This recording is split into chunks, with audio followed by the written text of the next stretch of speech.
A college football tradition like no other. Yes, sirree, boys and girls. Or a guy that just won't leave. Wow, that is sad. The Dave Hooker Show. YouTube, Apple, Spotify, and the free Off the Hook Sports app. A presentation of Off the Hook Sports. Back to Dave Hooker. Here we go, a Wednesday with Jimmy Hyams. And we've got a lot going on the program today. And I love this group, this community. So I'm just going to share something with you off the top that I want you to be aware of, because we got some feedback yesterday and it didn't sound self-serving. So we're going to get back to Brew McCoy and his foundation to get AED. But let me tell you about that. So first of all, Rick Barnes gives some revealing comments on the Vols at their media session. Is his philosophy changing? Kirby Smart says every SEC team should be ranked. Whoa, what? May I say Vanderbilt? And Vols first down efficiency, a great breakdown by Jimmy Hyams. He's gone back not gone back. He's done it along the way, and he has actually broken down. How about this? Tennessee's first down efficiency since 1985, and it is historically good, something that's flown under the radar, and that's why we love having Jimmy Hyams in on a Wednesday. Also, early betting line has Tennessee football a 7-point favorite. So before we dig into today's tough question, just real quickly, does that line surprise you? Caleb, it does me. It shocks me. It shocks me, honestly. And it shocks me that the line moved to that. It actually was close to double digits in the all season, and now it's moved down to 7, but it shocks me that it's still that high.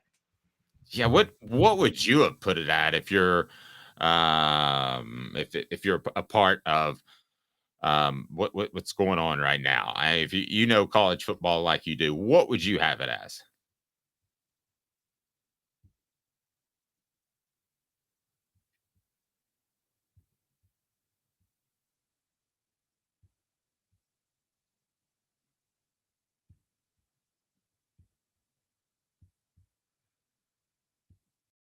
Yeah, I think I lost actually, Caleb. Can you hear me now? Okay, Caleb. Can you hear me now? Yes, I can hear you now. This is actually all me. I apologize. I actually moved my mic and hit the mute button by accident. Oh, okay. So should I go back to my original settings? Yes, Here we go back to your settings. Go back to your settings, Dave. Being on the fly. Here we go. Amateur hour, guys. Here we Let's see are. if this works. All right. Smoky Mountain Red, you're the last to post. Can you hear me? Can you hear Caleb? Okay, so we'll hear from you, but I think we can all hear everybody. Okay, so first down efficiency, amazing stats by Jimmy Hyams. You're just going to be blown away later in the program, and that should be a whole lot of fun. And also, we will have some interesting perspective into which player has been the most pleasant surprise for the Vols. So we're going to do this. It's called the Give 'em 6 campaign. We've started it, and we would encourage you, because we're proud of the book. We've worked hard on it. Celebrate 98, the untold stories behind Tennessee's 1998 national championship game. And we're going to do a Give 'em 6 campaign. So for every book that is bought for a limited time, at least this week and next week headed into the AM game, every game that's bought, we will take $6 and we will donate that to the Peyton Walker Fund, which provides AEDs, which shocks you back to life. We saw that with the Bills. What was his name again? Caleb, I'm sorry.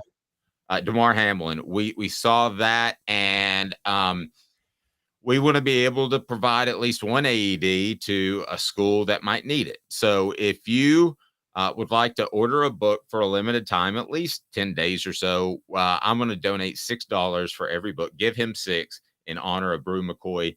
His season is over, and we're going to hear more about that from Josh Heupel in a press conference today. So looking forward to that. And my goal is they're about $1,200 to $1,800. My goal is to to be able to provide at least one AED. But we'll see how things go. So if you want to take care of Christmas presents or you want to do any of that, this would be the time to do it, because I'm taking $6 from every book sold from today up until at least the A&M game, and we may go further if it just takes off. Smoky Mountain Red says AED saved one of my family members' life. But be honest with me, Smoky Mountain Red, does it sound like a ploy to sell books? Because that wasn't it. The books are doing great. I could have just kept rolling with that, but I wanted to do something to give back, because getting to know Cooper Mays and seeing the preseason injury that he suffered, that's a real man. Caleb, I think that we sometimes look at these guys as just units. And Caleb, I don't think we should do that. I know how bad it hurt Cooper to not play for his brothers. I know what a good guy Brew McCoy has become since arriving on campus. And so that's what I wanted to do. So I hope that's okay. And I got a win-win by Travis. Sounds like a great idea. You're a class act. Doesn't sound like a ploy. You're a legitimate, Dave. Well, I really appreciate that, because my wife and I went back and forth.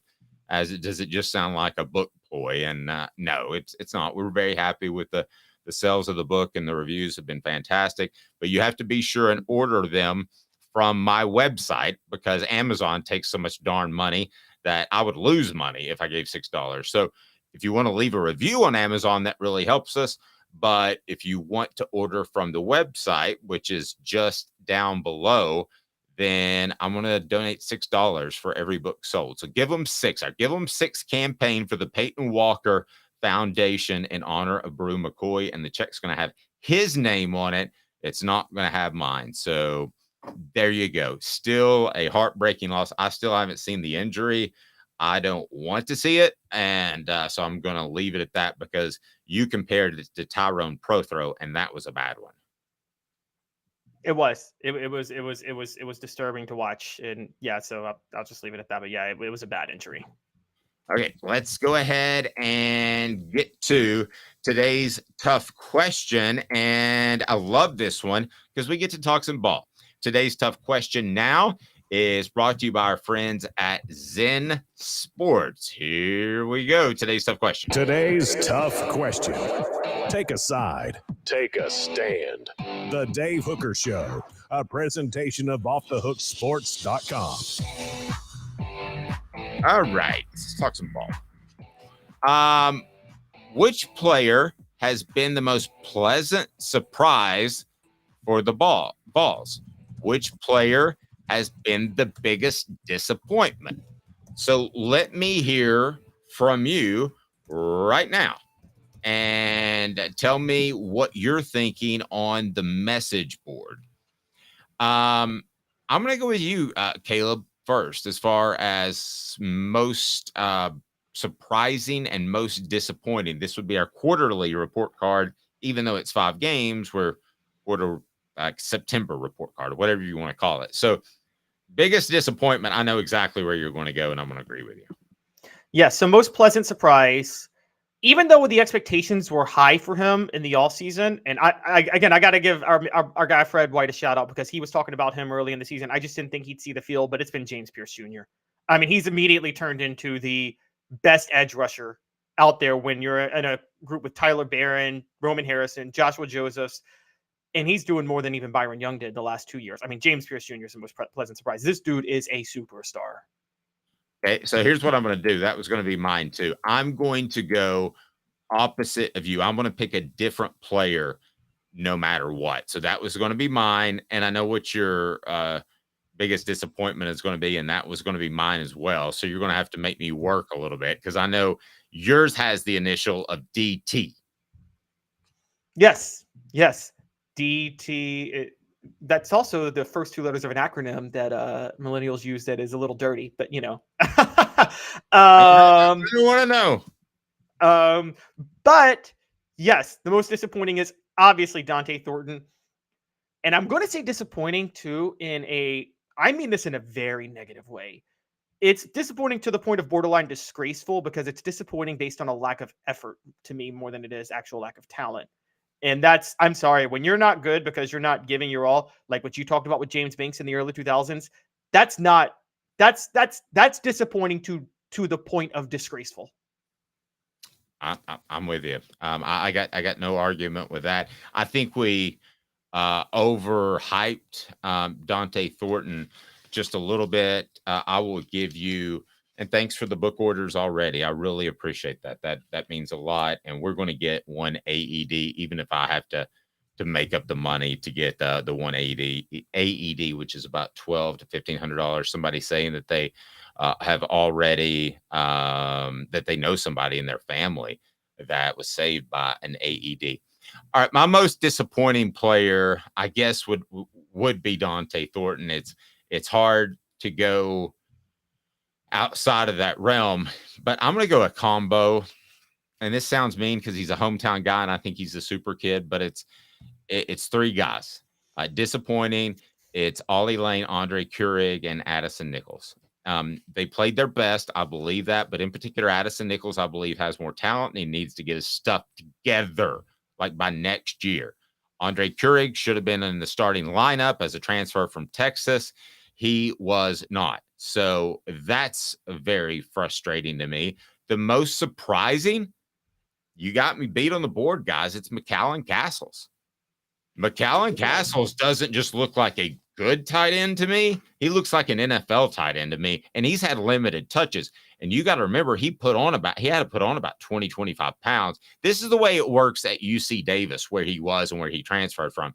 You get a food allowance, so you go home and make your own food. At Tennessee, you show up and you choose basically between filet, lobster, and pasta. And he's been able to put on the weight, keep his speed, and just eye test. I haven't seen him enough yet, but just eye test, Caleb. I think he's going to play at the next level. And tell me a better transfer that they got out of the group, and we would have had him 4th or 5th. In terms of transfers, you are right. He's pretty high up there. I got to be high on, Keenan Peely is an incomplete. We got to be fair to him. I like what Omar Norman-Lott has done on the defensive line for Tennessee. Omar Norman-Lott has been very good on the defensive line for Tennessee. Gabe Judy-Lally has been exactly what you said he'd be, a reliable utility player in the secondary. And let's give our guy, by the way, we didn't talk about this on Saturday, Dave, but he's been up and down, but you can see the development and the effort. John Campbell Jr. played really well on Saturday against South Carolina. And Travis says, great new avatar, by the way. Is that Josh Heupel in a Batman suit? Travis says, Ollie has given it all. I totally agree. And I hate to be hardcore on the young man. I certainly wouldn't say it to his face. But if he watches the show, I got mucho respect for you, my man. You were put in a difficult position, and you did your best. I don't think he was a disappointment, though, because he was forced in at center. That's not his natural position, and he wasn't. Well, then maybe I just need to jump to Addison Nichols and Andre. Yeah, it's Addison Nichols because Addison Nichols hasn't developed at center. Addison Nichols should have been ready to go with Cooper Mays out. And he's got to be your guy next year. I mean, that's the way it's slated. Brought to you by Zen Sports, the new sports book in Tennessee, revolutionizing the way you earn sports betting rewards. That means no more deposit bonuses that turn into deposit nightmares. On Zen Sport, what you see is what you get. And with their cash rewards program, you get a lot of cash for a welcome bonus. Earn an unlimited 5% cash back on the betting volume for your first 15 days when you sign up with the promo code HOOKED. That's right, HOOKED. You get unlimited 5% cash back. Keep betting, keep earning with up to 3% cash back on your betting volume every month. After that, refer friends to earn a percentage of their betting volume as cash rewards too. Zen Sports bringing the cash back to Tennessee. So if you bet big on sports, you want to be betting on Zen Sports. Zen Sports betting just got better. All right. So, any more disappointments? Any more surprises? How about Wesley Walker as a surprise? Doesn't he deserve a nod? I mean, he was good. He's a surprise to not ball guys. If you're not a ball guy, he's a surprise. If you cover Tennessee at the end of last year, he's not a surprise. He was very, very good at the end of last year. And I think that's a big testament to Wesley Walker. I can't think of too many more pleasant surprises. Again, some have done exactly what we projected. I mean, again, I mentioned John Campbell Jr. He was raw and made some mistakes the opening week, and you've seen it go off and on, but you've seen development. And I love guys that develop and get better as the year goes on. And I think the bye week is going to be great for him. I mean, now, Dave, I can honestly say this. I criticized him for making a lot of mental mistakes, but I I got to say that he deserves a lot of credit because now you're seeing the potential superstar at left tackle in John Campbell Jr. when what you saw was raw potential, and now you're seeing real talent develop. The opposite of Dante Thornton, where you see real talent and absolutely no development and no effort whatsoever. And I'm sorry, I'm being harsh, but I can't. I'm going to keep harping on just how disgraceful it is that Dante Thornton has been a disappointment because it's totally on lack of care and effort and nothing else. Yep. Again, Zen Sports, use the promo code HOOKED. Gambling problem, call 1-800-889-9789. Must be 21 and over and in Tennessee to bet. The breakout player next year, Smoky Mountain Red just posted, it's going to be Ethan Davis. I'm just going to tell you. I mean, that's going to be the guy next year. Omar Norman Lott has been a good transfer as well. I see him active on the field. You shake your head though, Caleb. You don't. No. I agree. He's got moxie to him, Omar Norman Lott. All right, so let's go back to surprises because we felt like we knew this team, right? So big one, Kamal Hadden. Y'all can hate on Kamal Hadden all day, but Kamal Hadden has actually been a very good cornerback for Tennessee this year. And I know he's going to talk a lot. He might get you a penalty here and there, and he might get cooked every now and then, but you guys remember Cortland Finnegan with the Titans? I think Kamal Hadden is kind of like that. Kamal Hadden has a little bit of Cortland Finnegan in him. Huh. Okay. Now I'm going to throw this on you, and I don't throw you under the bus often, but I'm going to. How about Aaron Beasley? You didn't think much of him to start the season. He's been incredibly active. No, that's just on me, not as a surprise overall. I'm surprised, but I should not have been surprised. How about that? That was me. Well, yeah, I was kind of with you. I thought he was limited, and I wondered with his brother committing if that was a package deal. It's possible it was a package deal. I think it's similar to Elijah Herring was recruited to get. Well, no, yeah, Elijah Herring was recruited to get Caleb Herring. Aaron Beasley was there to get Caleb Beasley. Oh my gosh, 2 Calebs. I just thought about that in my head with brothers, and my name is Caleb too. But, by the way, for those who don't know biblical terms, Caleb was the guy who was housed by the prostitute, by the hooker in the book of Joshua.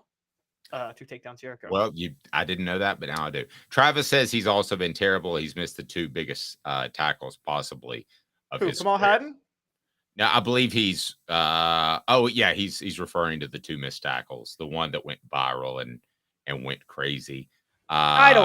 He's still playing his butt off. Y'all got to give Kamal Hadden some respect. Yes, it was a bad missed tackle against Florida, but in terms of coverage, y'all are being unfair to Kamal Hadden. I think because Kamal Hadden talks, it stands out more when he gets beat, but you're ignoring some of the moxie that he puts in throughout the game that's needed by the defense. Well, and I'll say this too about another player that I think that we could have this debate about whether or not it's any of the transfers. Let's remember they haven't been in long, and I think this continues to gel. But with Aaron Beasley, I'm telling you that he's played better than Caleb thought, and he's played way better than I thought. I'll throw another one in there as far as biggest surprise. How about Caleb Herring? I think he's done well. So Caleb or Elijah? You mean Elijah? Elijah Herring. You got me stuck on Caleb names. What are you doing? Elijah's done well, but I thought he struggled against. Would it have been? It was Florida. I think he struggled against, but I think that was more. But but then he looked a lot better against South Carolina, to his credit. So he's developing. So I'll give him credit on that. I feel like I'm missing somebody, but there we go. It is time for What the H? And What the H is brought to you by our friends at Annie Mason Real Estate, AnnieMasonRealEstate.com. What the H? What the? What was he thinking? Release the hounds. The Dave Hooker Show. Keep cool. A presentation of OffTheHookSports.com. Guys, I'm going to tell you to jump all over this number on Texas A&M side. The early betting line has Tennessee a 7-point favorite versus Texas A&M. Caleb, what am I missing? Here's what we know. You tell me what we know about A&M. And I'll tell you what we know about Tennessee. Here's what we know about Tennessee. They played a Florida team and lost that got pushed around by Kentucky. Also, there was the Cooper Mays issue. I realized that, and I think communication was a problem. They beat a South Carolina team that's not good, and then they beat a UTSA team that's not very good, a Virginia team that's not very good, and an Austin Peay team they looked awful beating. So I don't gamble, but when I do, I feel pretty confident. I think this is less than a 7-point game with Texas A&M coming to town. Before we get to that and your thoughts, what do you think of Texas A&M this season? Give us a breakdown for those that are tailgating and can't be in front of the television or doing whatever they're doing, and they're just thinking about the Vols. What did they not know about that Aggie team out west? So Texas A&M, and by the way, I want people to know this up front. I am one of those people who makes picks. I put my pride on picks. But I'm not like Skip Bayless, where I'm going to go down with the ship when I realize I'm wrong and try to make an excuse for it. No, I was wrong on Texas A&M. I thought they were going to come apart under Bobby Petrino. Their backup quarterback, Mac. Now, I was partially wrong because their quarterback got hurt, and Max Johnson's a better quarterback. Their backup. That dude is a baller, Dave. He is a baller, and he is an NFL quarterback. I'm just telling you guys that right now. From what Brad I saw. Johnson's son, he was raised by a quarterback, so I think he has a good feel for the position. I'm a little confused why he wasn't the starter from the get, but I'll let Bobby Petrino explain that one. I am too. So I think I would put Tennessee -3 to 4. And basically the only thing I'm doing is giving Tennessee the line based on the NFL, how NFL does it with home field advantage. I think the line gives you 3 points for being at home. That's what I would do for Tennessee. You think neutral site, this is an even game? I think neutral site, it's an even game. And I would not have said that at the beginning of the year. I'm going Tennessee -3 to 4. Now, here's what I think Vegas is doing. And I saw this on the message board, and I want to mention it too. I think they're questioning Max Johnson going to Neyland for the first time. I think they're overreacting a little bit to how loud the crowd was against South Carolina. Not that it won't be loud against Texas A&M, but there's a couple of things. Bobby Petrino and Jimbo Fisher call plays in the huddle, and then you run that play. So the communication is you're not going to have to worry if you're Texas A&M about communication issues on the road, because there's not a lot of communicating at the line of scrimmage. You know what you get that, right? What I'm saying. And so I totally get it. It's the total reverse of the hypo offense, which there's a lot of communication at the line of scrimmage. There's very little with Bobby Petrino's offense. So I don't think the crowd, I think they're giving Tennessee 5 to 6 points, which I do think in college football, I don't know if you agree with me, but I think they should give more points for home field advantage for big college football stadiums like Neyland than they should in the NFL. They're going to give you 3 for the NFL. You should get like 5 for playing at Neyland. Honestly. That's a good point. Whereas if you play, let's say Vanderbilt was good at some point, what do they get, a point or 2?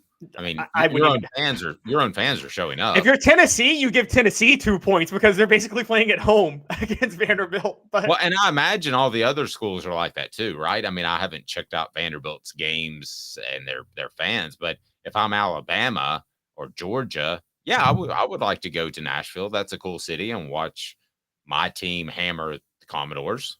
I mean, yeah, exactly. Wouldn't you think that every team's probably like that? It's a vacay. Team C going to play Vanderbilt it's just like Team C going to Jerry World. They're not playing the Cowboys. They get to see Jerry World, and they get to tour the stadium.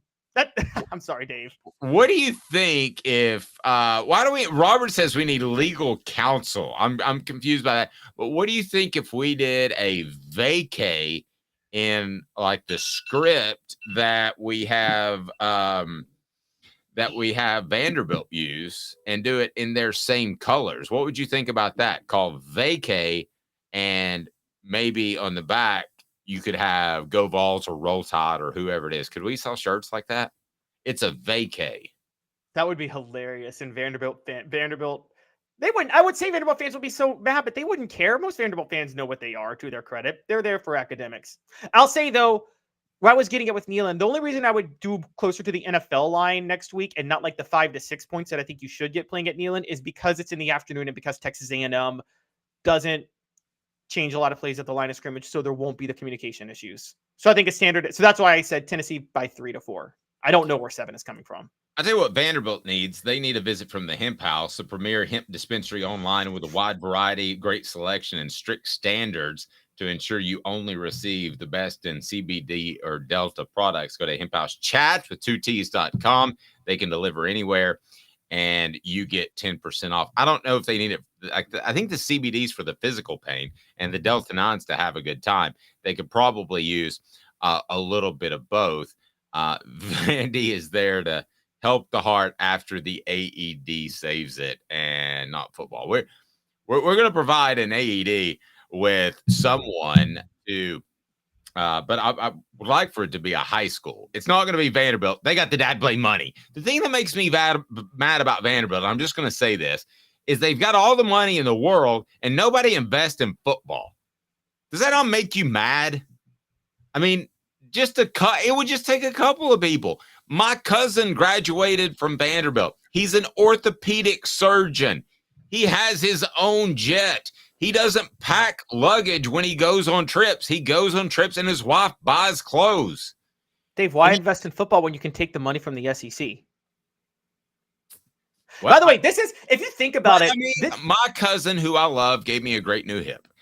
If he wanted him, if 20 of those guys wanted to invest, you would be talking about a different Vanderbilt program. Well, and this is why you know what? Vanderbilt is socialism for rich people. Because here's what's happening. Vanderbilt, people who graduate from Vanderbilt probably make more money than people who graduate from any other school in the SEC, right, Dave? Yes. Okay. Well, Vanderbilt contributes nothing from a football perspective to the SEC, but they are happy to take the revenue from the SEC that Tennessee and Texas A&M and Florida and Georgia and Alabama produce, and all these school students make less money in the field than Vanderbilt. So it is rich people taking money from regular people. Vanderbilt should be kicked out of the SEC for that. I'm fine with that. With that. If they can't make an investment in their own sport, that's embarrassing. Vanderbilt is the bankers who took a bailout in 2008 after crashing the economy. Ouch. Speaking of making an investment, you need to do so with Andy Mason, AndyMasonRealEstate.com. He brings you, what the H? With Andy Mason, you've got the best service and the best prices in the biz. That's pretty awesome. That's Andy Mason. So we love him, and he is just fantastic. AndyMasonRealEstate.com. You know you'll get the best prices. I'll be honest with you. I went to school with Andy, to high school, and I thought to myself, well, he's younger than me. I'm going to go with another realtor. Biggest mistake of my life that got me out of my current house at a bad price, got me into a house at a bad price. And I was like, Andy, I made a mistake. He goes, I thought you should call me. And sure enough, I did. And he is that great. I can assure you, tell him Off the Hook Sports sent you. Also, I mentioned that Greene County Middle School had lost a player. I don't know if that was AED related or not. So I remind you that every book sold, and until we tell you otherwise, at least up until the A&M game, we're got to give them 6 campaign. So we are going to give $6 for every book sold, and to the Peyton Walker Fund, which provides AEDs, and those are the things that they can shock your heart back to life. And that was Brew McCoy's charity of choice. And I'm glad that you guys saw it the way I saw it. I want to give back. It's not about selling more books. I do also want to keep your children safe.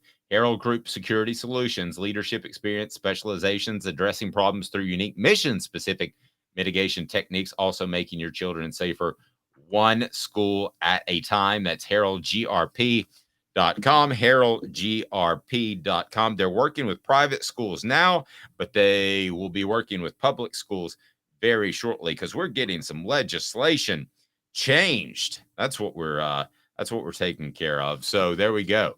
We're getting that legislation changed. So Jimmy Hyams is going to join us up next. And what do we got on tap for Jimmy when he joins us? Dave, we have a column by Jimmy on the Vols' first down efficiency. I'm going to talk with Jimmy, too, about Kirby Smart saying every SEC team should be ranked. I don't know. That wasn't very Kirby Smart of him to say. But so we're going to talk about those things, plus a little bit of Tennessee basketball. Rick Barnes made some revealing comments yesterday. So comments that make me actually, if you're a Tennessee fan, think you should be encouraged about Rick Barnes and what he's doing for the future.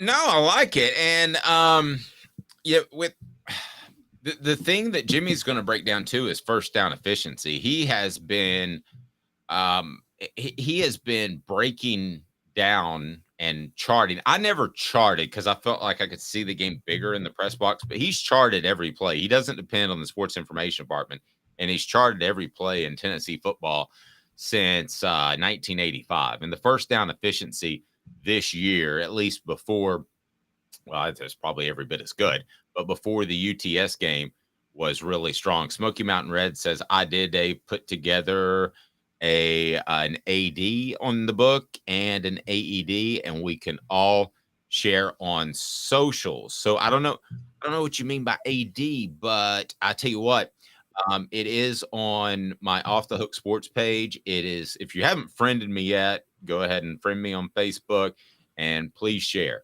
I would certainly appreciate that. But again, $6 for every book sold. The Give Him Six campaign goes to the Peyton Walker Fund for Brew McCoy's charity. And we're going to try to provide at least one AED to a school that needs it. And we've already had a couple of people.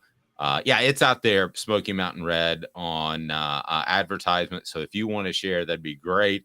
Somebody just said they already bought 3 books. That means a lot. So it's not a ploy to sell books. I just feel really bad for Brew McCoy, because if you heard half the stuff I hear about Brew McCoy and what a real dude he was, and not the typical transfer that had problems getting in, you would be blown away.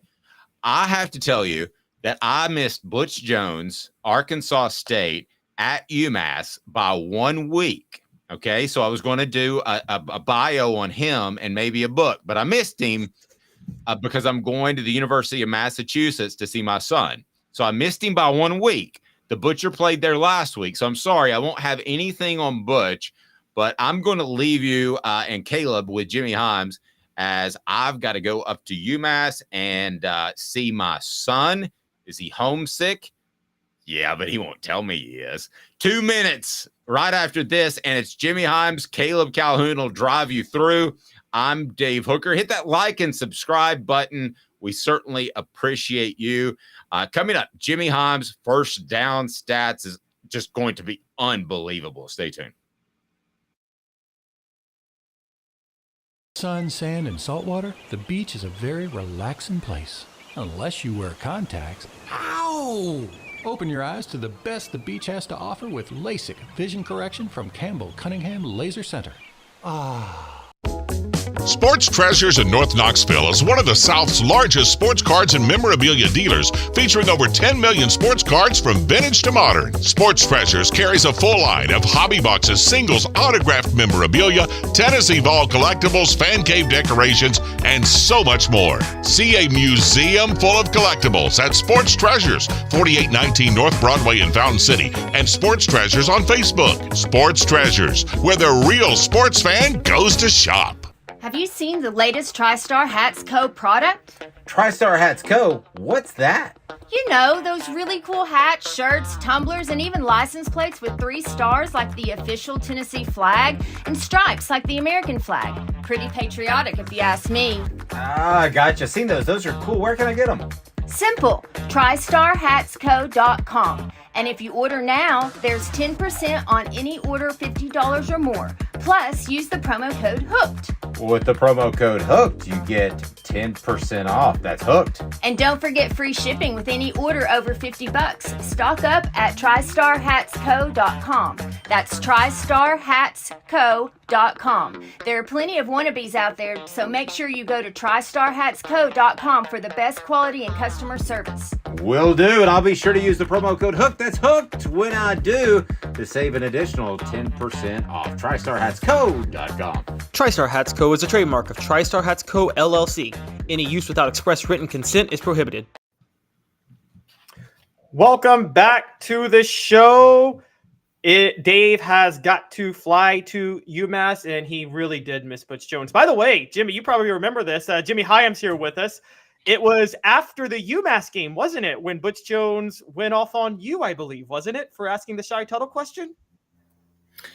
I can't remember how many times he went off on me, Caleb. I just know that every time I asked a question, I tried to present it with a 5-star heart, and he didn't always accept it. So, the Shy Tuttle, basically what happened, Nigel Warrior punched Shy Tuttle, And so I asked, and Jones kept dodging the question. So I just asked him, how did Shy Tuttle get the injury? And he said he fell on a helmet. And of course, everybody in the room knew he was lying. And so, so that went over real well from Butch trying to cover up a situation in which one of his players punched another. Yeah. Jimmy, what do we want out of our media? Honesty, right? Right. I thought everyone. You know. I've memorized that speech because I've watched that rant so many times. Where it's like, if everyone here is Vol fans, I'm like, do you not realize that the people covering you are not Vol fans? They're covering you for Vol fans. And But here's the interesting background on that too. So I'm sitting next to John Adams, and I said, John, are you going to ask the question about Shy Tuttle? He said, sure. So he kept raising his hand, and they wouldn't call on him. So I raised my hand. They called on me. I handed the mic to John. And they went nuts. No. We gave the mic to you. John can't. Okay. So John handed the mic back to me, and that's when I asked the question. So it was the question was coming. It was kind of a circus, and a lot of the folks in the media started laughing about it because they realized what was going on. Oh, that was great stuff. Moving on to a more competent coach and a more competent team. Talking about this year's Tennessee football program, Jimmy, you had a great article last week on first down efficiency for Tennessee football and how historically good it is so far this year. So I want to talk a little bit about that. So, but first, give me just a quick rundown of what you tracked. Well, against in this offense and a hurry-up offense, I think a lot of it's predicated on momentum. If you can get a good yardage on first down, you get a first down on first down, they run more of an up-tempo. And they're much more efficient when they get a good gain on first down. All right, and I think more so in this system. So here's what Texas San Antonio, Tennessee had 31 first downs and gained 395 yards. I have never seen a stat like that. Caleb, I track games when I watch them. I'm working. I'm not just sitting there, look at that play. I'm tracking, I'm charting, I'm doing third downs, all this stuff. 31 first down plays, 395 yards. Then against South Carolina, this is really efficient too. 33 first downs, 249 yards. They had 16 plays of over 5 yards. They had 11 plays of over 10 yards. Contrast that with Florida. They struggled against Florida. 25 plays on first down, 94 yards. That just tells you how important first down production is in this offense. And against South Carolina, on any drive in which they got a first down, I think they scored on maybe 6 out of 8 drives in which they got a first down, which is a really high percentage. So I think in this offense, first down efficiency is of paramount importance. Do you think that has something to do with this offense? It's not what everybody expects from a Josh Heupel offense. They're a lot more run-oriented, and they run the ball well. And do you think that has a lot to do with the first down efficiency? Yeah, I do. Well, they spread the field. And so the old mantra that you hear, take advantage of what the defense gives you, and they're able to do that. But in spreading the field, it creates positive numbers in the run game. For example, a lot of teams only have 5 or 6 in the box. If another team has 5 or 6 in the box, that's a running down, and an efficient running down, in particular if you have good running backs. You don't have to have a great offensive line. Just get somebody in the way. Because you don't have that much, you really have almost no safety help. And then and sometimes the linebackers spread out. So you've got some running lanes that you can create just by getting in somebody's way. So I think by spreading the field, they've got receivers, and you've seen this. They got receivers from sideline to sideline, 53 yards apart. And you've got to respect that. And if you don't, Tennessee's going to throw it to them. So they spread the field in many instances to run the football, not to pass it. Yeah, and a crucial part of this offense, I believe, is to run the football, and it does require good interior blocking. And do you think part of the problem with Florida was, I don't know if you're like me, liking to call out names, but I just don't think Andre Carrick was able to handle that moment at left guard, and I think that really cost Tennessee on. I think that's why their first down efficiency is so bad. I don't think Ollie Lane did either. I think those two hurt. Florida had depending on who you listen to, either a 440-pound nose tackle or 380. I don't know what he weighs, but he outmanned Tennessee up front. And I don't think Carrick played well either. I think the middle of the line did not play well at all. And so Florida was able to stuff the run with the 4-man front without a whole lot of help. So, Yeah, I think that was important. And so, and to be honest with you, Texas Antonio's front four is not that great. Neither is South Carolina's. And so they were able to run the ball very efficiently against those teams. Now, when they start the A&M, that's one of the best fronts they're going to face. Alabama, it's one of the best fronts they'll face. Georgia, it's one of the best fronts they'll face. So they've got some really good defensive front fours and front sevens that they're going to be facing as the schedule advances. So that'll be interesting to see how efficient the Tennessee running game is against those teams. Yeah, and doesn't that – I know fans are somewhat frustrated with Joe Milton's performance through the first 5 games, and it's been inconsistent. But part of that is, Dave, to have those deep shots – Dave, listen to me. Jimmy, to have those deep shots over the middle that Hendon Hooker had last year, you've got to be able to run the ball well in this offense, don't you? You do. Yeah, you've got to be able to run it well. And also, when you have a deep shot and the guy's open, you got to be able to hit him. Hooker was better at that than Milton. And here's the cardinal sin that Milton committed. He followed Hendon Hooker. Hendon Hooker had one of the greatest years a Tennessee quarterback's ever had. Some have argued the greatest when you look at his passing efficiency, when you look at his 27 touchdowns to 2 interceptions. He ran for 430 yards. He would have run for more had he not been hurt against South Carolina. So he would have had 2.5 more games to pile up his rushing stats. He was outstanding and a Heisman Trophy finalist. Milton doesn't possess the same skill set. Now, he doesn't. He's a capable runner. He just doesn't like to run. He sees himself as a pocket passer. So, and also he's not as accurate as Hooker. He just misses too many open receivers. Got a great arm, but it doesn't matter if you can't hit the guy. So, I think he's a pretty good quarterback, Caleb. I just don't think he's as good as Hendon Hooker, and that's who he is judged against by a lot of Tennessee fans. Yeah, I agree. And I think with Heupel's offense, fluidity with your mobility and deep ball accuracy are the 2 most important things. And Hooker had both of those. I might add one more: quick decision making. Oh, yeah, that's very true. And Hooker was really good at that, in reading the defense and knowing when to pull it or keep it on the zone read. And that's why the offense looks so fluid. I don't think Joe's quite as adept as Hooker at that. Yeah, those passes over the middle, he's always late in deciding to throw it over the middle. You're right. And that's a big issue. It's funny you bring this up because this is kind of a summer conversation Dave and I had. You weren't on the show at the time, but I'd love your perspective on it because we're talking about these type of traits to run the Heupel offense. Which previous Tennessee quarterback would have thrived in it? And I came down to either T. Martin or Heath Schuler. Who would have been the best at running the Heupel offense among previous Tennessee quarterbacks? Boy, those 2 would have been really good. I give you another one I think would have been real good because he was such a good runner is Josh Dobbs. Dobbs was not – Schuler was a more accurate passer. T. Martin's accuracy was maybe slightly better than Dobbs. I know he had that 23 completions in a row, and people point to that, but he also had several games where he completed 55% or less. But Schuler was the more accurate. I think Schuler and then Martin and then Dobbs would have been really, really effective in this offense. Yeah, my only reservation about Dobbs is do you think the arm strength would have held him back in Josh Heupel's offense, or the lack of arm strength? You know, that's a good question. Here's the deal that I look at with arm strength. I always point to this guy that came from Florida named Danny Werfel. He didn't have a great arm, but rather than taking a 5-step drop and throwing it, he would take a 3-step drop and throw it. And so instead of throwing it 55 yards downfield, maybe it was a 40-yard pass, but it was on time. It was accurate.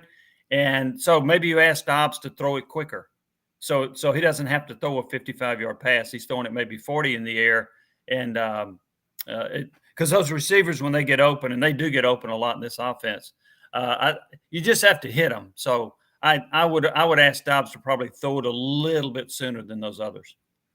Yeah, and I think Danny Werfel, the big thing with him was he was always willing to take the hit after he threw it, too. Yeah, he was. Yeah, he was a tough character. Yeah, and that's probably why they lost that 96 game to Florida State. And then didn't they get revenge because they put him in the shotgun because he took way too many hits in the regular season game? Well, and I may be a little off on that, the revenge I think was 52-21. They destroyed Florida State in the Sugar Bowl. So yeah, that they had to change, and they did. Sometimes Spurrier is hard-headed and wouldn't change, but he had to in that case, and it worked.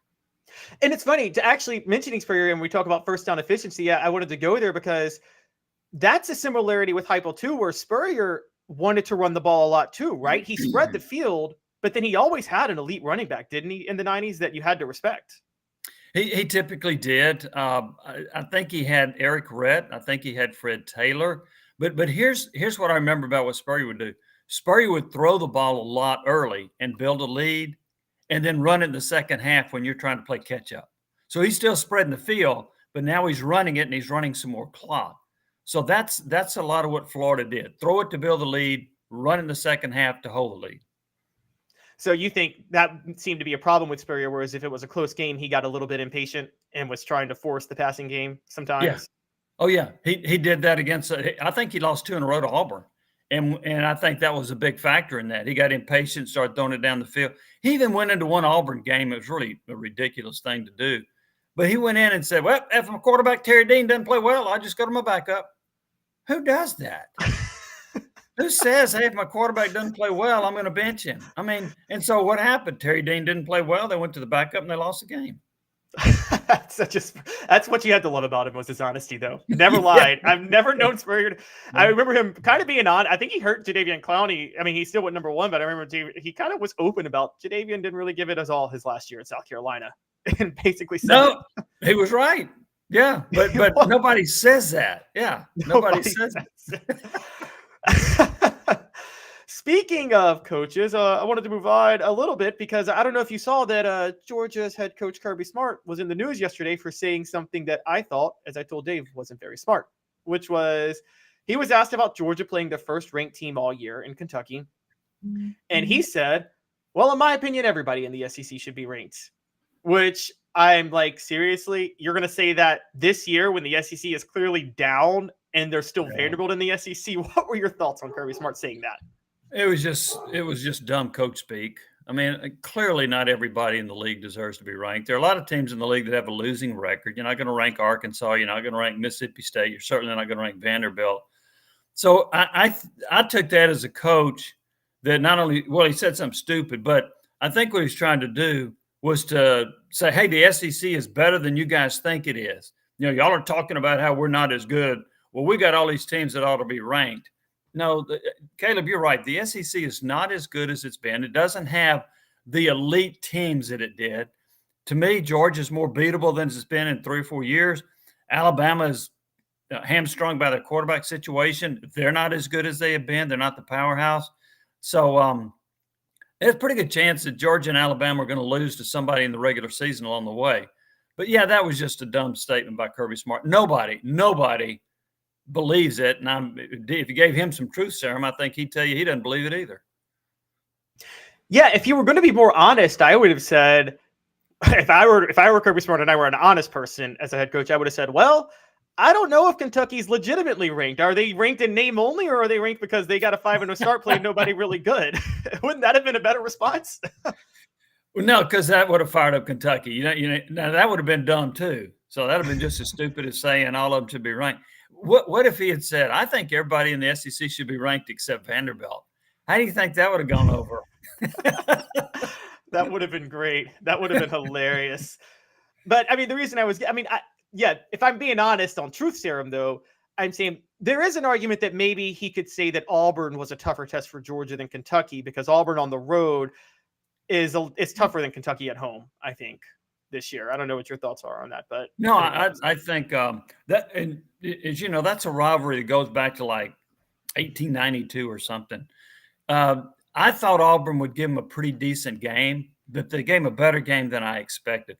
Georgia's been a slow starter. I mean, they were tied with UAB 7-7 into the second quarter. South Carolina led them 14-3. So this is not the same team with the same stinger that it had the last 2 years. That still doesn't mean they can't turn it on at some point. And when I think about that, I think about NBA teams. I'll see NBA teams just kind of lollygag through the regular season. Then when they get in the playoffs, boom, all of a sudden they start playing great. Maybe Georgia does that in the second half of the season. Maybe against some of the better teams, they play more to their level and not down to the opponent's level. I thought Georgia would give them a pretty decent game, but I picked it as a 10-point game. But I certainly didn't think that Auburn would have a lead like it did and then have a chance in the fourth quarter like it did, which tells me that Georgia's still trying to find its way a little bit, I think, on offense. Their quarterback has been okay. He actually had some pretty good numbers against Auburn, and he was really good in the fourth quarter, thanks to Brock Bowers. But I think Georgia's beatable. I think they have a really good defense again, but offensively, they're not what they used to be. Yeah, I'm going to take it a step further because I'm seeing what Lamar Jackson right now is doing with the Ravens in the NFL. Todd Monken was a big loss for them at offensive coordinator. And I don't care what anybody says. I think Mike Bobo was a dramatic downgrade, honestly. Well, and here's the thing. If you look at it, and we had this question. I was talking to somebody about this earlier. So Georgia lost its quarterback and its offensive coordinator. Their offense is not as good, right? Alabama lost its quarterback, a Heisman Trophy winner, and its offensive coordinator. They're not as good. Tennessee lost its quarterback and offensive coordinator, and Tennessee's not as good. I would say the Tennessee issue has more to do with Hooker versus Milton than it does going from Alex Golesh to Josh Heupel. Heupel had success as a play caller at Missouri, Central Florida, et cetera. So, but those three teams are not as efficient on offense as they were a year ago. And the common denominator is new quarterback, new offensive coordinator. Exactly. Meanwhile, the team Georgia is playing this week also has a new quarterback and a new offensive coordinator. Yeah. And that was a massive upgrade. And Jimmy, I'm a big Titans fan. And the more I watch Devin Leary at Kentucky playing better, I'm madder and madder that my Titans drafted Will Levis. Because I don't know how he was so hyped up last year. He's nowhere near as good as Devin Leary is.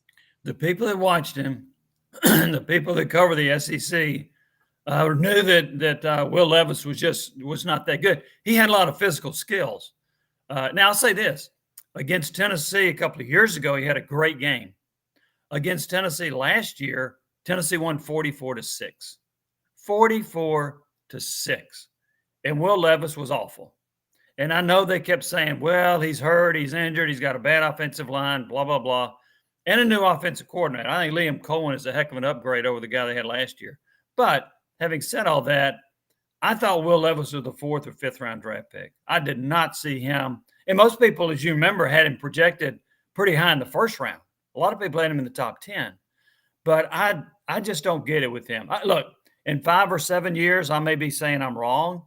But, boy, I don't see it with Will Levis.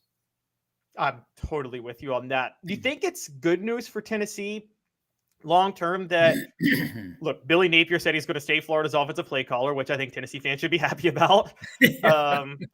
Dowell Lawkins is at South Carolina. I'm sorry. I think he's a horrendous offensive coordinator. And I just say that from watching him as a Titans fan in 2010 and 2011, when he thought that he didn't want Peyton Manning because Jake Locker was his guy. Just y'all remember that. He thought Jake Locker was better for him than Peyton Manning. And did he really? Yes, remember Peyton. It was down to the Titans and the Broncos where Peyton Manning was. Yeah, I remember that. Yeah, and the coaches at Tennessee thought that they didn't want to change their offense up for Peyton, even though Bud Adams was going to write a blank check because they thought they had a good thing for the future with Jake Locker. And oh gosh. Yes. Yes. So I am pulling my hair. I could talk at length on just every stupid decision the Titans have ever made, and I'm like, that's at the top. That's at the top. Yeah. That was a bad one. And so, but do you think it bodes well for Tennessee that there are just a lot of, I think, not good offensive coordinators or offensive coaches in the SEC right now outside of Kentucky? Yeah, I think that does bode well for them. And it makes those other teams more beatable. Now, one of the offenses out there that's doing really well is at LSU. But how'd their defense do against Ole Miss? So they ran up, 55 on them. And then I think of Ole Miss as having a really good offense. Excuse me, but Alabama shut them down, held them to 10. That really surprised me that Alabama held Ole Miss to 10. I just think that was a bad day at the office for Ole Miss. And Alabama's got a good defense, but not that good. So I don't think there are a lot of – when you look at the stats, I think it's very misleading. If you look at SEC stats, you'll see a lot of teams averaging over 30 points a game. So now flip the page and see what their schedule is like. Look at who Kentucky has played. Look at who some of these other teams have played that have been averaging over 30 points a game. That'll tell you a pretty good story about why they're scoring so much. I think most offenses in the SEC are flawed a little bit and not as good as they were a year ago. I mean, even Mississippi State, they got Will Rogers coming back, one of the most prolific passers in the SEC ever. And the first few games, they were trying to run the football, and he threw 17 passes in one game. He threw for 104 yards against LSU. And you know how bad LSU's secondary is. What were they thinking? So finally they decided to turn him loose, and against South Carolina, he threw for 487 yards. So that's pretty dumb coaching. So you got that factor along with some of the quarterbacking in the league is just not as good as it was a year ago. Yes, I agree. That's a big problem. And yeah, LSU's really let me down. I picked them to win the SEC this year. I think they're making the mistake that you guys know about it. Dave taught me about this, but I didn't know it. I didn't know that Tennessee tried to force Leonard Little in at middle linebacker in 1997, which to me is just, I can't believe they thought. Yeah. And it seems like Brian Kelly's trying to do the same thing with Harold Perkins at middle linebacker now. When you've got an elite pass rusher and a elite skill like that, why in the world would you do that? Now, I watched him in a recent game where he was playing on the perimeter and he dominated. I can't speak to the Ole Miss game. I didn't really see that game, but I'm trying to remember who that was LSU beat, where he was terrific on the edge because they finally allowed him to play on the edge. And I'm like, why overthink this? Why are you trying to outsmart people with this? Just if you've got an elite player like that, put him in outside linebacker, put him in defensive end, let him get after the quarterback and disrupt the quarterback and change the complexion of the game. I totally agree. I don't know if you think this. Fred White thinks that Tennessee's back-to-back national champs if they put Al Wilson at middle linebacker and Leonard Little on the edge in 1997. Not sure if they beat Nebraska, but well, I'm not sure either, but I remember having a discussion about, I asked a coach on the staff, why don't you play Al Wilson at middle linebacker? And he said, no, he's better suited for outside linebacker. Well, then they moved in middle linebacker and they won the national championship. So, yeah, I didn't get that one. And Leonard Little, he made a lot of tackles, but where was he making them? He was making them 3, 5, 7 yards downfield. That's not where you want Leonard Little. You want him after your quarterback. You want him sacking the quarterback. You want him force him into bad throws or force him into interceptions. So I did not think that was a good move. Yeah, you were absolutely right on that. Jimmy, we're about to go to break. Can you stick around for the next block? Absolutely.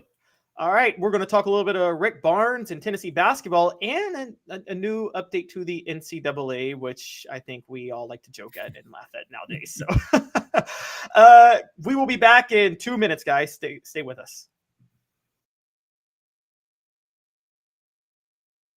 Got cataracts?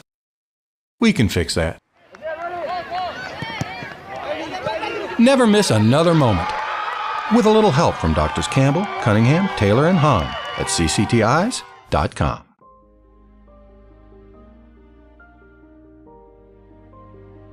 Our family has been creating one-of-a-kind pieces of jewelry in West Knoxville since 1986.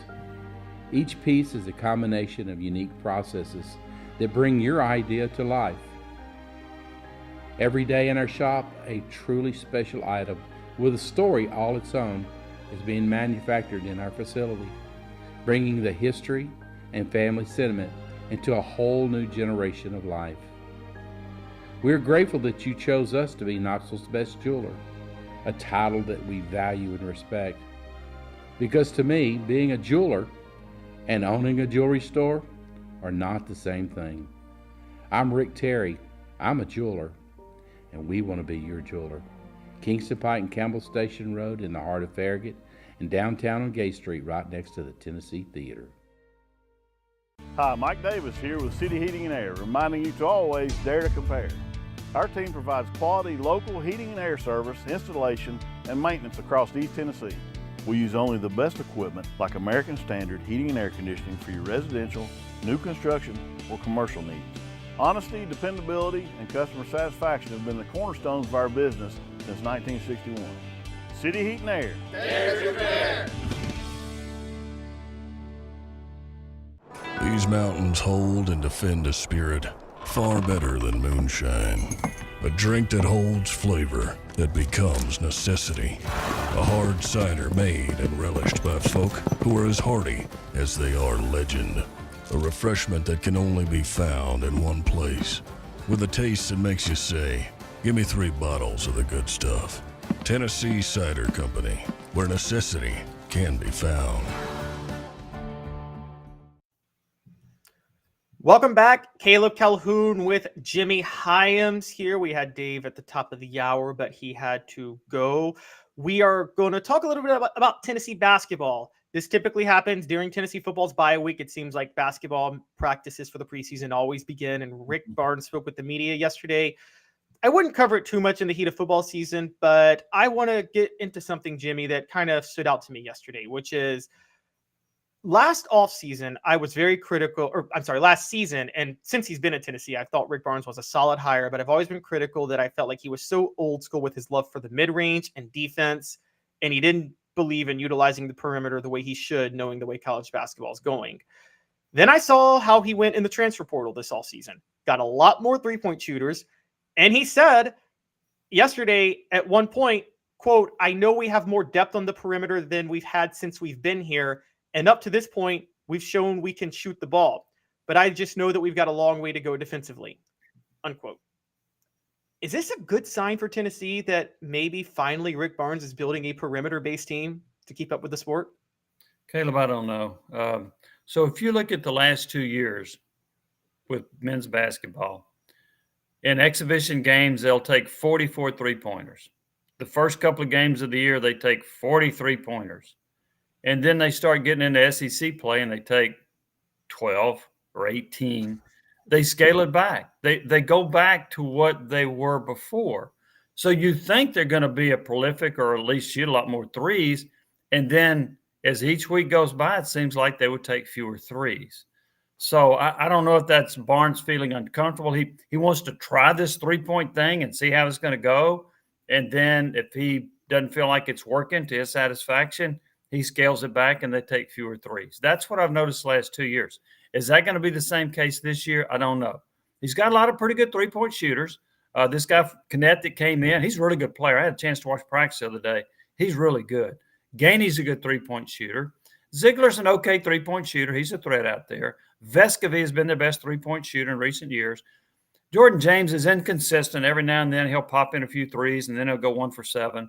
But I do think they have the capability of being a much better three-point shooting team. Now, he may be a little bit forced into that from this perspective. Caleb, tell me who is their consistent inside scorer? Who's that guy? Is it Jonas Adu? No, we haven't seen that. Is it going to be a Waka? I don't know. I don't know who is going to be the inside. See, and I think that hurt them last year. They didn't have somebody they could go to inside to get a basket when the other team's on a 6-0 or an 8-0 run. So those runs became 14-2 or 18-4 because they had trouble getting a basket. So I'll be interested to see. I still think while they can be a better three-point shooting team, Caleb, I still think they've got to find an inside guy that can get them a basket to stop some of these runs from other teams, or to be a consistent inside scorer, which also, as you know, helps you get open on the perimeter. Right. I wonder if they think that Adu is their guy long-term, only because I wonder, do you think that might have been the reason Olivier Nkamwa entered the transfer portal? He thought he couldn't beat out Adu this offseason? No, he would have started. I actually think Nkamwa preferred to be coached less hard. I will say that. So I think he just felt like it's time to me to get a fresh start somewhere else. But Nkamwa was a starter anyway. So and then he would have a great game. He might get you 27 points in one game and then 2 or 4 the next game. He wasn't consistently good. When you look at his final numbers, they're all right. But I think he preferred less hard coaching, and that's why he left. Okay. I could see that. I would say I get your point too, because the thing that he did against Duke last year, for instance, when a team drops into a zone and the shot's not falling, who's going to be that guy that can catch the ball right at the free throw line and make that 15-foot jumper? And they may not have that. But I do think that I think Rick Barnes' philosophy, and I want to know your thoughts on this, has been long-term. I think it's a philosophy that actually would have been better suited for the NBA than college, which is that in the NBA defense, I know they say it doesn't play defense, but the best defensive teams usually do win championships because over a 7-game series, defense wins out. But in March Madness, when it's win or go home, you need shooters because you're going to run into a team that's red hot shooting no matter what. And you got to be able to hang with them, don't you? You do. Yeah, you've got to have offensive production. And the deeper you get in the NCAA tournament, the tighter some of your players get as far as shooting. So that's why you've got to have a lot of good shooters that don't. In other words, a 45% shooter becomes a 40% shooter, or a 48-point shooter, 48% shooter goes to 42, usually in postseason play. So that's why you've got to have guys that are in that 50% range. So when they fall off a little bit, it's not, they're not shooting 38%. But typically when Tennessee gets ousted in the NCAA tournament, what happens? It's a poor shooting game. And that's what's cost them in recent years. They just now Duke, they were outstanding. And then the next game when they should win, they can't throw it in the ocean. So you've got to be able to score. It's a little bit like the modern day college football. You got to be able to score in college football. You can't sit there and say, I'm going to win 10-6. No, that doesn't happen. So you got to have a good offensive team and you got to have good shooters. Yeah. And in basketball, it's one of those sports where I'd say if it's a perfect offense and a perfect defense, basically my phrase is, if Jesus Christ is guarding Jesus Christ, the offense is going to win in basketball, because perfect offense beats perfect defense in basketball every time. I don't care how good your defense is. If someone's hitting their shots, there's nothing you can do to stop that at all. And they didn't have the 3-point play when he was playing. 3-point shot wasn't there. Yeah, that's true. That's true. They didn't have it when he was playing. But yeah, so that's where I kind of go. Where with football, would you say with football still, I know there's a lot more scoring, but if the perfect offense and the perfect defense happens in a play, would you say still the defense wins, or would you say the offense No, wins? I think that's changed. I think offensive players are so skilled now, and a lot of it comes from these 7-on-7 camps. I think the perfect pass gets completed against the perfect defense. So I would say the offense would succeed there. We might ask TCU about that. See how they fared against Georgia. So. That's a good point. Well, as you and I knew, and as everybody who followed the SEC last year knew, I mean, Georgia beat Tennessee 27-13, but their offense was really, if they wanted to, they could have put up 55 points against Tennessee easily in that game. And I think Kirby Smart chose to run the clock to keep Tennessee's offense from getting in rhythm. Yeah, he did. I don't know about 55, but certainly a whole lot more than 27. And he may need, I'll be curious to see how many he needs this year, but he did take his foot off the gas. That is true. But here's the thing too. Georgia last year, they would take their foot off the gas when they had scored 40. They're having trouble getting to 40, even against weak teams. So I'll be curious to see if Carson Beck improves. They got a really good running back. This DeJuan Williams, I think it is, or Edwards. He's a really good back. They've got pretty good receivers. I had been told that Ladd McConkey had been out for a while. Brock Bowers was nicked up early in the year. That's why he wasn't productive, but he's been great the last 2 games. So maybe that'll help jumpstart that offense. Yeah, which would be scary for the rest of the SEC if they haven't hit another gear yet. Yeah.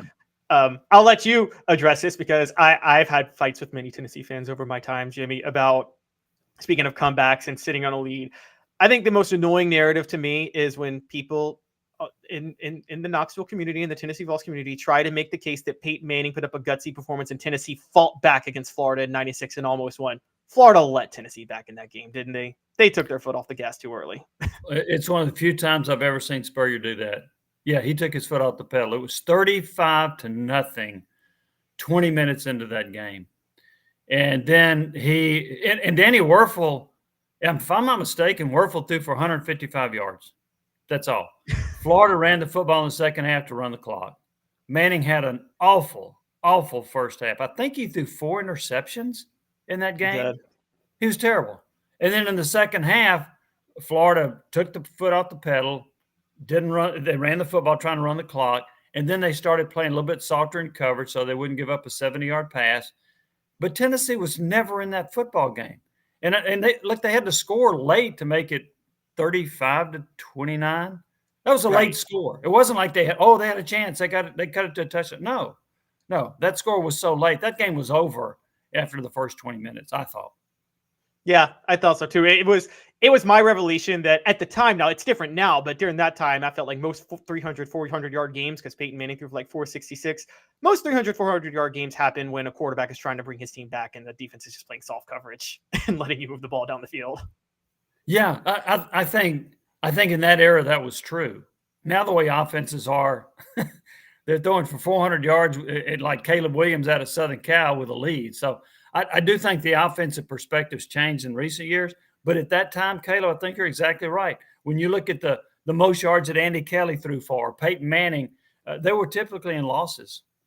They were. I think Andy Kelly's best game was that Notre Dame game in 1990, which Tennessee did almost win, but they had to recover an onside kick. It would have been a lucky win had they won. Yeah. And so transitioning, you brought up Caleb Williams. Jimmy, I was going to talk about the NCAA, but I actually want, since you're retired now and you're a longtime college football reporter, I want your perspective on this, because I got to tell you, I believe Caleb Williams and USC, obviously, they pulled a Florida against Tennessee in 96, where they built a big lead on Colorado and almost let them back in the game last Saturday. I got to tell you, I believe in what Deion Sanders is doing in Colorado, but overreactions on both sides. So what I mean by that is Deion's 3-0 start is to be commended. The Vegas set the over-under at 3.5 at Colorado. Then you had people like Skip Bayless pick Colorado to beat Oregon, which anybody who knew a lick about college football knew that Colorado wasn't going to beat Oregon.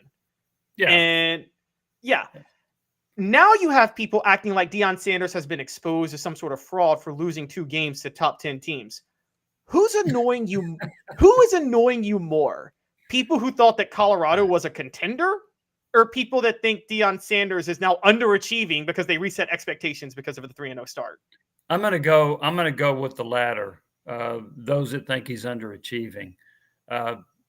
Just because you came out hot, you probably caught a couple of teams off guard, right? Because Colorado was 1-11, a lot of whole new different players, and some really good players like Travis Hunter, like Shadir Sanders. So you brought in a collection of some really star-powered players.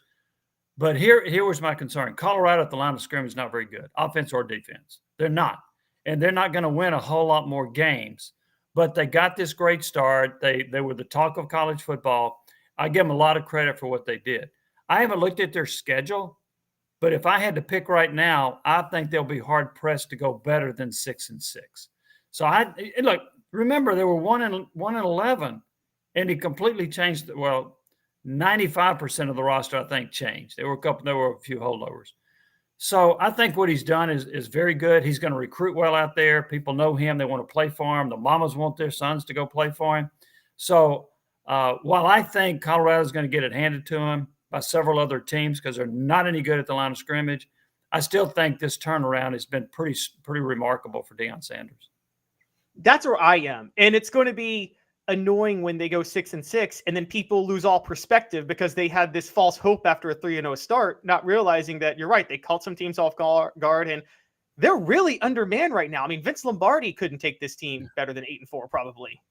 And so no, and they lost Travis Hunter. They've had some injuries to some key players, and also other teams. And we've touched on this. Other teams have had a chance to scout them a little bit and see what they're about. This is what you do. But one reason I thought Oregon would blow them out is the line of scrimmage. I did not think that Colorado could block Oregon, that Oregon was going to put all kind of pressure on Sanders. Southern Cal doesn't have a good defense. Now, I'm surprised that it got to, 48-41, something like that. And Southern Cal led 34-7, and they were blowing them out, and then Colorado rallied. But Southern Cal doesn't have a good defense. So that kind of helped. I don't know how much USC took their foot off the pedal. I didn't see the game, but I was surprised that it ended up being a 7-point game. Yeah, it's funny you bring that up because I always felt like offensively, Josh Heupel and Lincoln Riley almost run the same offense with the wide splits and things like that. But the difference is I think Josh Heupel doesn't just throw defense out the window. And I think Lincoln Riley cares absolutely nothing about defense whatsoever. He wants to get the ball back. Yeah.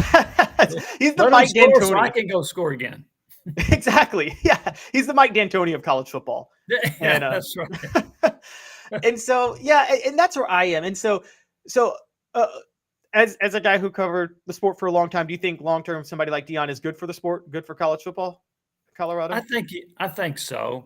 Let me say this, though. I was bothered a little bit that he turned the roster over like that, because I think a lot of the players that he ran off did not find a home and didn't have a scholarship anywhere. I'm not a fan of that. I understood it, but I still didn't really like it.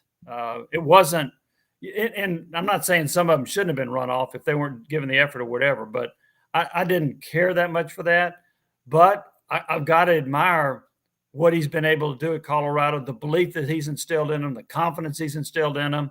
He's got the fan base believing. And so overall, yes, I think he's been good for college football. I'm with you on that. And I actually am 100% with you. I didn't like the running off players.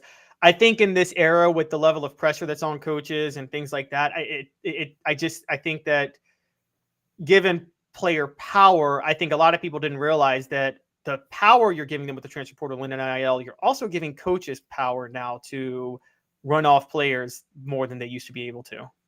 Yeah, that's true. And then their excuse is, well, I can go get this guy in the transfer portal and he can play for me right away. And that guy's better than the one I just had. So I'm gonna clear out. You won't see that kind of turnover typically with a coach that's been in a program for several years. That most of that you see early. Even with Josh Heupel, I mean, he took a lot of transfers early, in part because he lost 40-something players that could have been on the roster. But he took a lot early. And as you're seeing with Tennessee more recently, I think they're going to have maybe 4 to 6 transfers a year, not get into double figures like they did the first year under Heupel. So I think that's the trend that we're going to see. And Clemson won't take any, right? That's true. Which that's going to be, that might be Dabo Swinney's downfall. Oh yeah, not taking transfers and publicly complaining about NIL money too is. I mean, I think that. Look, in Tennessee, I think you and I both know, and Dave and I have talked about this. This is why the South Carolina win was so big. Tennessee needs Clemson to fall off, and they need to pounce on South Carolina, because I think it's hard for Tennessee to be a powerhouse if they can't recruit South Carolina. It's a big, important state for them to be able to recruit talent-wise. It is. And if you look at, I think I'm right about this, the 1998 team, the national championship team, I think their starting front four were all from South Carolina. Yeah, they were. Darwin Walker, Billy Ratliff, Sean Ellis, and Jeff Coleman, I believe. Coleman. Mm-hmm. Yep. Yeah. Yep. And then later, Albert Haynesworth came from South Carolina. After that, which had to be one of the most fun people to cover. He was, when he wasn't carrying around one of those big rods. Chasing after players at practice with that rod. But yeah. Well, and Albert was a tremendous player. He was not as productive as he could have or should have been. But boy, he had some years with the Titans where he was one of the best defensive linemen in the NFL. Oh, he did. I was a fan. It seemed like he was super nice, so you had to get him to get mean. But then once you got him mean, he took it to a way too mean level and a little too far, and he couldn't get that balance right. I feel like. Yeah, that's true. And but as far as the talent, I mean, he was 6'6", he was over 300 pounds. He moved very well. He was quick. He had great hands.